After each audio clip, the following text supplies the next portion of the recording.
आपको दिखा रहे हैं उस प्रेस रिलीज में कई बातें हैं। तो देखिए, पटना पुलिस ने इस पूरे मामले का खुलासा किया है और बताया कि 4 अभियुक्तों को इस मामले से जुड़े हुए हमने हिरासत में लिया हुआ है। तो देखिए, इस बीच बड़ी खबर चंदन मिश्रा हत्याकांड को लेकर के सामने आ रही है और उसमें स्पष्ट रूप से कहा जा रहा है कि जो मुख्य अभियुक्त है इसमें बादशाह, उसको हिरासत में लिया गया है। तो पूरी जानकारी दी गई। पुलिस का पहला आधिकारिक खुलासा प्रेस रिलीज के जरिए दिया गया। पटना पुलिस का आधिकारिक बयान ये सामने आया है कि 4 अभियुक्त हिरासत में हैं। तौसीफ का भाई निशु खान भी हिरासत में ले लिया गया, जिससे पूछताछ की गई है। बता दें कि कहा यह गया है कि कार्रवाई में कोलकाता पुलिस और कोलकाता एसटीएफ के सहयोग से मुख्य आरोपी तौसीफ उर्फ बादशाह को कोलकाता से हिरासत में लिया गया है। साथ ही निशु खान सहित अन्य 2 को भी हिरासत में लिया गया है। यह भी पुलिस ने जानकारी दी है कि प्रारंभिक पूछताछ में यह फैक्ट सामने आया है कि निशु खान के आवास पर ही इस हत्या की साजिश रची गई थी और घटना को अंजाम मुख्य रूप से तौसीफ उर्फ बादशाह द्वारा दिया गया है। संजय हमारे साथ न्यूज 18 संवाददाता फोन लाइन पर है। संजय, जो प्रेस रिलीज है आधिकारिक तौर से वो सामने आ चुकी है, क्या इसमें मुख्य बातें हैं? देखिए, सबसे बड़ी बात कि इस पूरे मर्डर कॉन्स्पिरेसी को और मर्डर की घटना को अंजाम देने वाला जो सबसे आगे जो शूटर चल रहा था, जिसका सीसीटीवी फुटेज में पिक्चर भी आया था, तो उसको गिरफ्तार कर लिया गया है। बादशाह को गिरफ्तार कर लिया गया है। ये सबसे बड़ी कामयाबी पटना पुलिस बता रही है कि तौसीफ उर्फ बादशाह जो है वो अब पुलिस कस्टडी में है। इसके अलावा जो उसका सहयोगी है और जो उसका कजन बताया जा रहा है, जिसका समनपुरा में आवास है, निशु खान, उसको भी पुलिस ने अरेस्ट कर लिया है। उसकी भी गिरफ्तारी हो गई है। 2 अन्य लोग भी गिरफ्तार किए गए हैं। यानी अब तक 4 लोगों की गिरफ्तारी की पुष्टि पटना पुलिस कर रही है। आधिकारिक तौर पर यह पुष्टि आई है सामने, लेकिन साथ ही पटना पुलिस मान रही है कि इस मामले में अन्य संदिग्धों से भी पूछताछ की जा रही है। यानी अन्य संदिग्ध भी पकड़े गए, जिनसे पूछताछ चल रही है। तो देखना होगा जब आधिकारिक तौर पे और खुलासा जब पुलिस करेगी इस पूरे मामले का, जब प्रेस कॉन्फ्रेंस किया जाएगा, तो नंबर ऑफ अरेस्टिंग जो है वो कितना जाता है। लेकिन फिलहाल 4 लोगों की गिरफ्तारी की पुष्टि पटना पुलिस ने कर दी है और जो मेन शूटर है तौसीफ उर्फ जो बादशाह है उसको गिरफ्तार कर लिया है। उसका सहयोगी भी निशु खान भी गिरफ्तार हो गया है।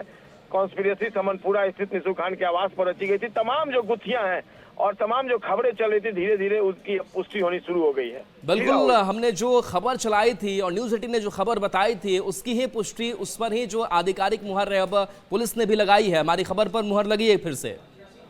जी बिल्कुल बिल्कुल, हम लोगों ने तौसीफ उर्फ बादशाह की गिरफ्तारी की खबर चलाई, निशु खान की गिरफ्तारी की खबर चलाई, उसकी पुष्टि हो गई। 2 अन्य लोगों के नाम का पुलिस अभी खुलासा नहीं कर रही है, लेकिन निश्चित तौर पर जब उनका नाम सामने आएगा तो वो नाम देखना होगा कि कौन है। कई अन्य लोगों को भी हिरासत में लेकर पूछताछ की जा रही है।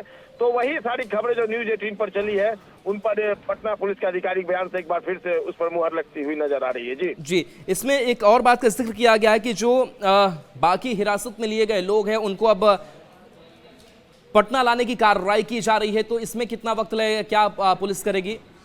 देखिए, जो सोर्सेस हैं, जो मेरी बातचीत हुई है उसके अनुसार अभी उनसे पूछताछ चल रही है। कोलकाता में 24 घंटे का वक्त होता है, तो वहां पे एसटीएफ की टीम अभी पूछताछ कर रही है और संभवतः थोड़ी देर में वहां से लेकर वो निकलेगी। और पूछताछ में एक अहम जानकारी ये सामने आई है कि बिहार के ही एक जेल से किसी ने इस पूरे मामले में सुपारी दी है और सुपारी की रकम, जो सोर्स है वो फिलहाल बता रहे हैं कि सुपारी की रकम काफी अधिक है। देखना होगा यह रकम कितना जाता है, लेकिन जो सोर्स है वो बता रहे हैं कि 25 लाख रुपए तक की बात कही जा रही है।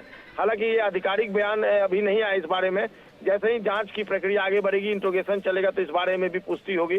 लेकिन तौसीफ ने कई अहम जानकारियां दी हैं बिहार एसटीएफ और बंगाल एसटीएफ की टीम को, और उसी आधार पर आगे फिलहाल कार्रवाई और छापेमारी चल रही है। जी राहुल, कोलकाता पुलिस ने भी एक टीम का गठन किया गया था, जिसका जिक्र भी पटना पुलिस ने किया है कि लगातार जो सहयोग है वो सक्रिय तौर पर मिलता रहा बंगाल पुलिस का। जी बिल्कुल, इसमें कोई शक नहीं है कि लगातार जो छापेमारी हुई, कल सुबह से जो छापेमारी चल रही है उसमें लगातार बंगाल एसटीएफ की टीम थी। उसके पहले भी पुलिया जेल में जब शेरू से पूछताछ चल रही थी, शेरू सिंह से उर्फ ओंकारनाथ सिंह जो अपराधी है, जो चंदन झा का सहयोगी रहा, साथी रहा है, उससे भी पूछताछ में बंगाल की एसटीएफ की टीम ने सहयोग दिया। तो एक महत्वपूर्ण सहयोग बंगाल एसटीएफ की टीम का मिला है। जी बिल्कुल। तो इस बाकी अगर अभियुक्तों की अगर बात करें तो उनको पकड़ने को लेकर के ये क्या लग रहा है, संख्या ये कितनी हो सकती है? देखिए राहुल, अब जिन कितने लोगों को इन्होंने अभी हिरासत में लिया है, कितने संदिग्धों से ये पूछताछ कर रहे हैं, अभी इसका खुलासा नहीं किया है इन्होंने आधिकारिक तौर पे। देखना होगा जब आधिकारिक तौर पे बाकायदा जब प्रेस कॉन्फ्रेंस करेंगे तो ये जो संदिग्ध जिनसे ये पूछताछ कर रहे हैं उसमें कितने की अरेस्टिंग होती है। 4 तो इन्होंने कंफर्म कर दिया है, अब कितनों की अरेस्टिंग होती है, कौन कौन से लोग हैं, तमाम जब बातें सामने आएगी तो इस बारे में और खुलासा होगा और निश्चित तौर पर नंबर ऑफ अरेस्टिंग बढ़ेगी। वैसे भी आपको पता है कि इसमें पारस हॉस्पिटल के अंदर 6 जो शूटर थे वो गए थे, तो अभी ये 4 लोगों की गिरफ्तारी की बात करें तो शूटर ही 6 हैं, इसके अलावा लाइनर होंगे, कॉन्स्पिरेटर होंगे, तमाम तरह की बातें हैं।